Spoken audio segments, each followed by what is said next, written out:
Good afternoon from the Universal Orlando parking garage. We are here today because the Halloween Horror Nights tribute store opened. As you guys know, I am a little bit concerned or nervous about going inside of places, but I am really excited about this store being open. So, kind of at an impasse here. I think I'm gonna go inside just for a short period of time and have a look around, see what we can see what the decorations are, see what kind of merchandise is in there. And then we'll head out, and then maybe we'll go back in a little bit later. I don't know. We're gonna play it by ear. Also, we might try to get some food today. Try to find a nice secluded spot to eat some food.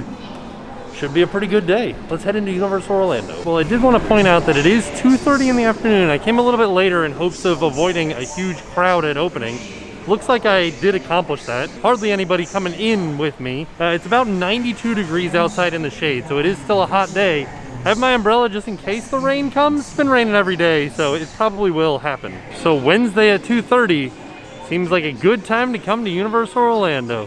Nothing new happening here in CityWalk at this store. At least nothing noticeably new. You can hear them working inside of there, but I don't see anything really happening. All right, so it looks pretty good. Over here at the arches, doesn't seem like there's a lot of people heading in. All right, now that we're inside of Universal Studios, it feels pretty good. Feels like there's not a lot of people in here. So hopefully there's even less people inside of the tribute store. We'll find out. I do want to stop by the Universal Studios store real quick because there are a few new masks available. So we have all 4 of the houses available now in masks, and they are all $6. Then there's also a Minions mask available that I don't see on this rack. Let me see if I can find it by the cash registers. Here it is. This is the Minions mask. You got Minions, and then you've got Despicable Me with the "It's So Fluffy" unicorn, and then all 4 of the Harry Potter houses. So you know that we used Despicable Me, Minion Mayhem as a judge for what the crowd level's like during the day. Only a 10-minute wait right now, so I feel like that is good. I wonder what this box is here for. This is like a box on the side of the road. As we make it to where Shrek and Donkey normally meet and greet, right next to them is a face painting area, and they're still offering face painting, which I thought that seems strange to me, doesn't it? Face painting right now? Everybody's wearing masks. This face painting seems a little bit odd in the current environment. All right, we are walking towards the tribute store, and it looks like there's a little bit of a line to get in right now. So hopefully that means that they're limiting the amount of people that can be in there at a time to a very low number. I don't know. I might try getting in line and just see how it goes. I might wait just a little bit. Maybe the line will die down, maybe like 15 or 20 minutes or so. We'll see.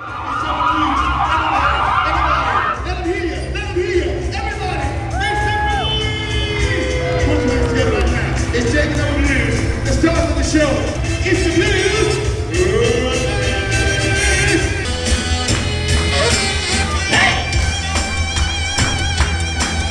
When the temperatures are rising, got my feet on the floor. With 20 people rocking the woman don't know. Running, baby, I don't know what you got. You better take it easy, 'cause it days is high. So clever, baby.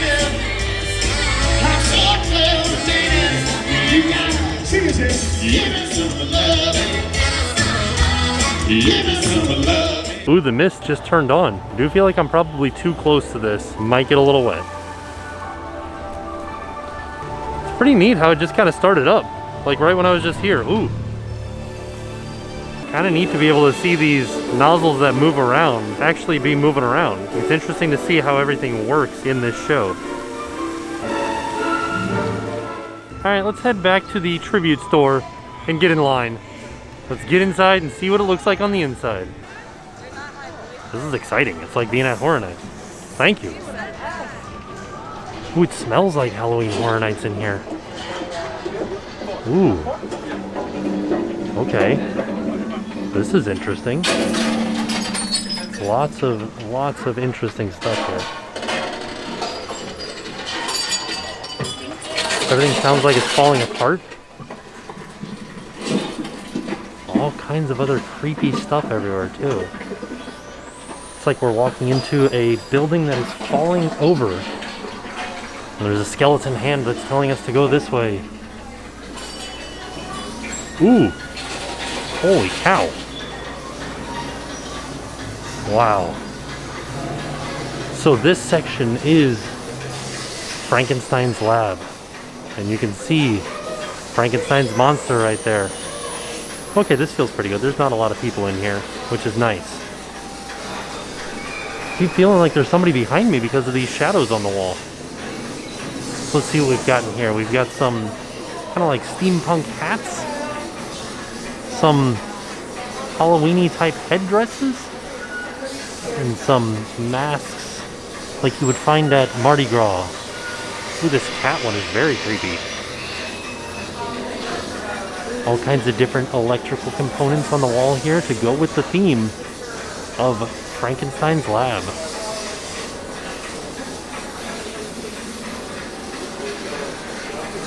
Wow. Oh my goodness. There are so many little details everywhere. Look how fast that gear is moving. Oh, and some like projected electricity up there. Wow. Okay, and then, so where the Born Stuntacular exits now, and all of the Born Stuntacular merches used to be a Classic Monsters store. And so all of this merchandise in here, like this, was in there.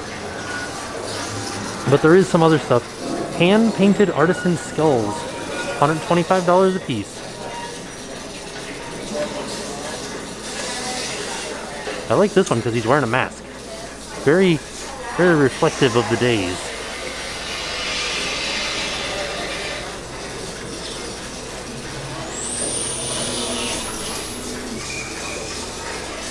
Wow. I like that you can like make out the silhouette of Frankenstein here.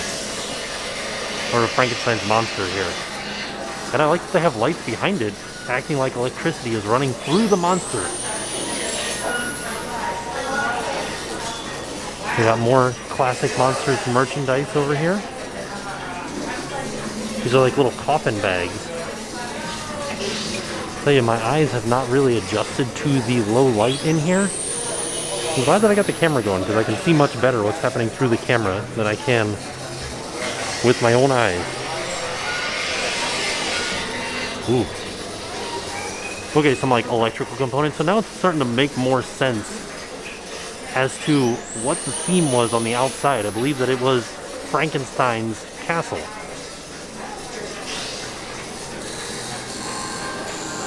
And it seems like it's burned down after the experiment. Maybe it went wrong.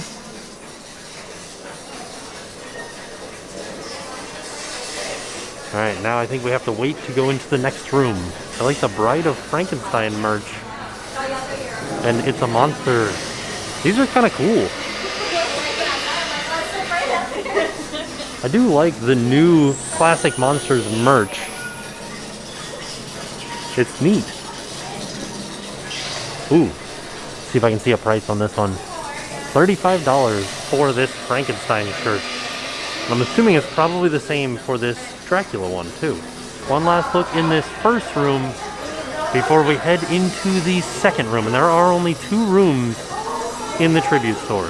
So it seems like this next room is kind of devoted to Halloween Horror Nights of past. So this is Jack. He is one of the Halloween Horror Nights icons. And if we turn and look, a lot of the other icons are featured prominently throughout the rest of the room. And in here they're selling vintage retro merch. So this is reprinted retro merchandise from Halloween Horror Nights past. More skulls over here. Lots of pumpkins. And we can see all of the different icons on posters all around. So here's the usher. And this ticket window, I believe, went with this entrance. This was a previous entrance to the tribute store, if my memory serves me correctly. And I do have a bad memory, so maybe not. But I think it did. We got some old retro posters for Halloween Horror Nights and Universal Classic Monsters. And so this kind of leads me to believe that even though Halloween Horror Nights was canceled for this year, they had a pretty good theme of Classic Monsters and years past, because it was an anniversary year. It still is. Like the 30th anniversary will still happen, but it just won't happen this year. Some other things we got here are some voodoo keychains. These are little keychain voodoo dolls. So we've got the caretaker up here, another icon. We got some masks that you could buy. Of course, you wouldn't be able to wear these in the park ever, but they are for sale right now. I like the Stay Puft Marshmallow Man down here, and a Demogorgon. We have one of the most popular icons was Jack the Clown. We got the Storyteller over here. We have a lot of pumpkins. Lots and lots and lots and lots of pumpkins. Oddfellows Dark Carnival and Emporium. So Oddfellows was the carnival that employed Jack Schmidt, who is Jack the Clown. Got some more posters here from the first year of Halloween Horror Nights. So back when it first started, Halloween Horror Nights was called Fright Nights, and then of course they changed the name to Halloween Horror Nights later on. You can see some of the previous artwork from years past. There are all kinds of little hidden things everywhere. You could spend hours upon hours in here looking at all of the little pieces and posters hidden in the corners. I like this. It kind of looks like the Storyteller's outfit over here. You can kind of see her poster back there. She's wearing the glasses and has some lace. This is like a shawl and some glasses here. More little figures and artwork for sale. You can buy some nice ice cold drinks in here as well. There's another one of these vintage shirts. This one has the price showing, so I can see that they are $28 a piece. Blacklight reflective apparel. Also, when these went on sale on the website, they sold out very quickly. So it's good that they have them, that you can buy them here in person. I came back over to this ticket booth over here because I wanted to look inside. Got some vintage maps from Halloween Horror Nights. Are these the coins? They used to give out coins at Halloween Horror Nights, and it looks like they've got some glued down here from 2001. I wonder, any of you guys that know anything about Halloween Horror Nights, you guys see anything back here that might be any sort of Easter egg? Like, I know that is the director right there. This is a casting sheet for him. Do you see anything else?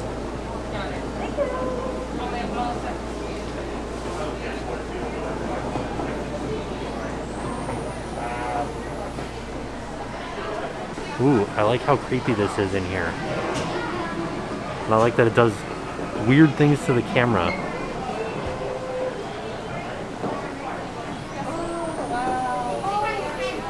So, we know that this is the director, who is Kevin Hammer. Alright, I think we're gonna head out. Just wanted to have one last look at some of the dark corners of the store here, see if I could see anything else.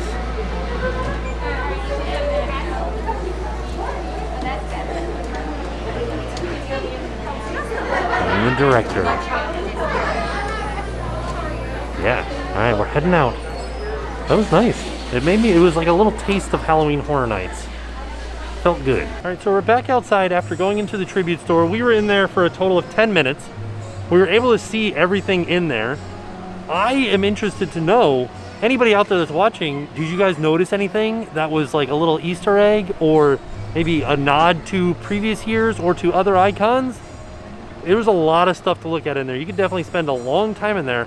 It did get sort of crowded. It kind of, when we were in the first room, it kind of felt like they were pushing people in and pushing people in. Like maybe their number of people that they thought could fit in the space was higher than it actually was, because it really did feel kind of crowded in there. And then there was a line inside of the first room waiting to get into the second room. And once we got into the second room was smaller than the first room, so it still felt very crowded. They did kind of pace it pretty good as far as the second room goes. I didn't feel overwhelmingly crowded in there. It was tight though. It was very tight in the second room. And anytime that they would like let a group of people in, I found myself kind of like trying to find a corner somewhere to be away from people. But there also wasn't a lot of merchandise. The second room was nice because there was a lot of the retro merchandise, which you can't get anywhere other than in this store. They had it online and then they sold out online. I haven't checked to see if it's still online or if it's been back in stock online, but I know that you can get it inside here, but that is the only place in the park that you can get it. It's nice to have a place that sells the retro merchandise, and it's nice to have the retro merchandise available for purchase, because that is the only Halloween Horror Nights merchandise that we will get this year. And it's for years past. So, I don't know, it's kind of bittersweet. It's nice going into the tribute store and feeling like, Halloween, it's great. Like, this is what I felt in years past. But then you come out of it and you realize, like, that's it. There is no Halloween Horror Nights event this year. It's just the tribute store. And I have heard that the management of the tribute store has said that it will be around through at least October. And they said it might go on longer. And they might be changing out the merchandise throughout the season, which is nice to know.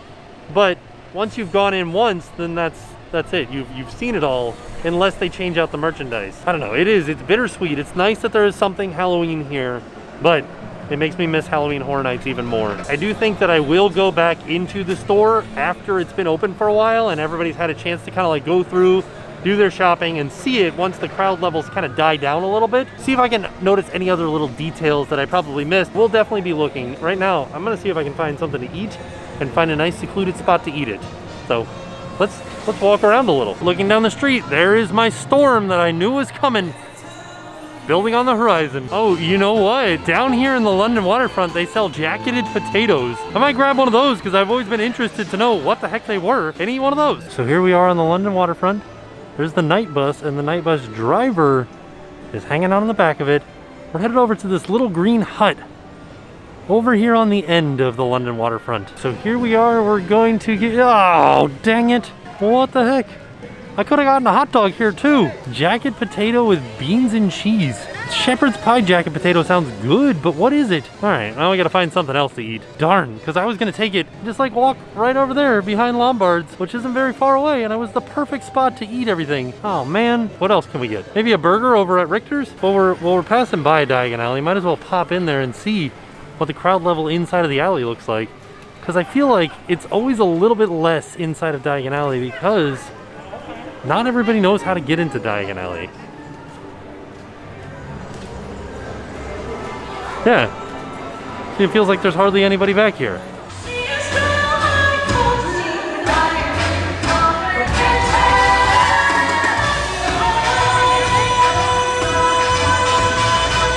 So we kind of showed up at the end of this Celestina Warbeck show, and I'm wondering if she's always up on that balcony as part of social distancing measures?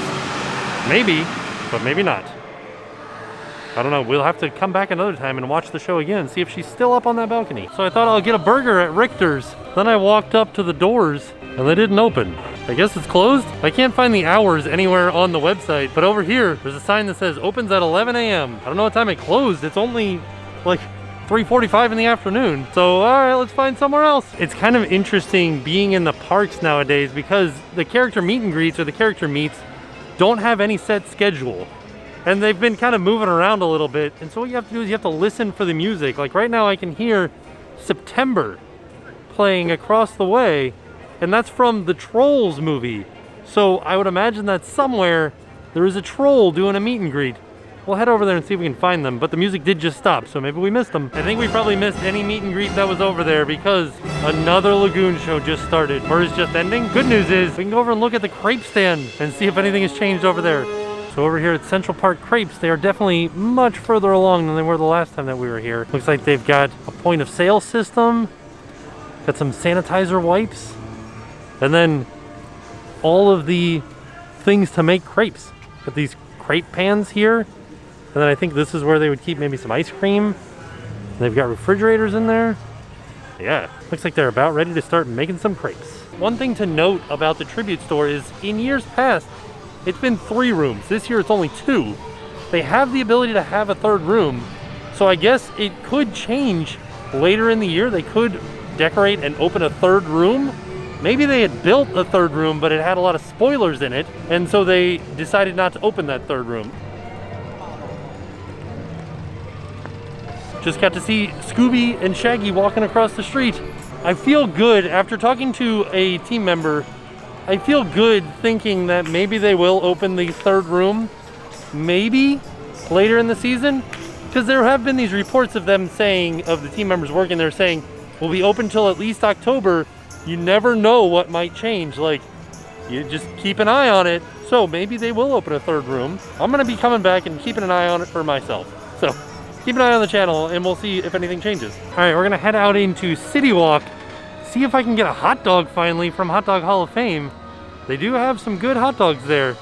See what we can find. You know what I haven't looked for? As we're looking over at Islands of Adventure, you can see Hulk the Hulk coaster like kind of peeking out over the horizon. And you can see Rip Ride Rockit over here, but I can't see the Jurassic Park coaster just yet.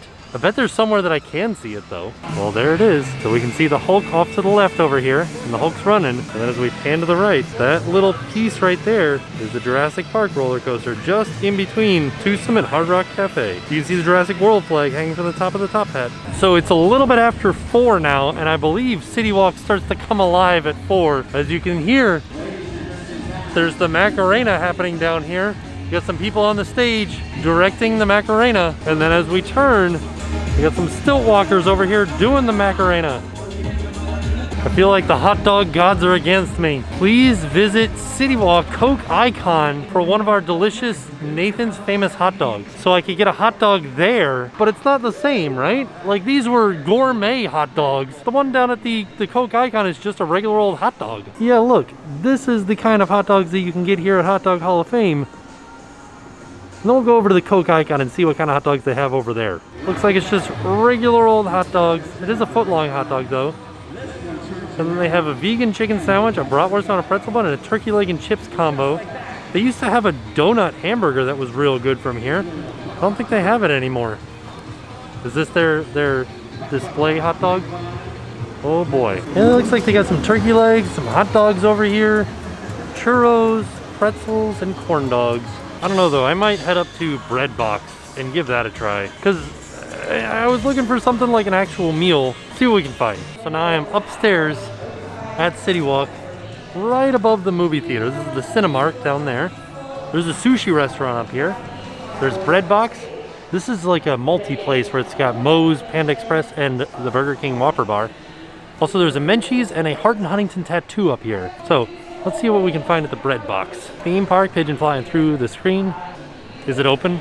Is the Bread Box not open? Oh dear goodness gracious. Well, if Bread Box was open, here's what they offer at Bread Box. What we'll do is we'll put a video in the description down below where we've gone to Bread Box before. But, man, I guess I understand why everything's not open. But like, I wish I could find something to eat. So it looks like we played it just right. The rain's starting to roll in. Even though we didn't find anything to eat, it still was a good day. It was awesome to go into the Halloween Horror Nights tribute store, take a look around, get a little feel for Halloween Horror Nights. Even though Halloween Horror Nights is not happening this year, it has officially been canceled. Hopefully, the tribute store will continue to expand. Maybe they'll open up a third room. Maybe they'll bring in new merch. You never know. All in all, it was a fantastic day. It is really starting to rain now. So, I'm going to head out. And with that being said, we are off. We'll see you guys tomorrow. And now it's time to help. So today's organization that we would like to shine a spotlight on is the Covenant House. And I'm just going to read straight off the website here. The Covenant House provides housing and supportive services to youth facing homelessness. They immediately meet the basic needs of youth experiencing homelessness through a nourishing meal, a shower, clean clothes, medical attention, and a safe place to sleep. Covenant House helps young people transform their lives and put them on a path to independence. So be sure to take a look in the description down below at the link. Learn a little bit more about Covenant House and what they do. They're doing fantastic work making sure that young people have a place to sleep and a hot meal and just a safe place to go. So if you'd like to, share the link, talk about it with your friends and family. Just learning more about the organization definitely helps. And thank you guys for watching this video.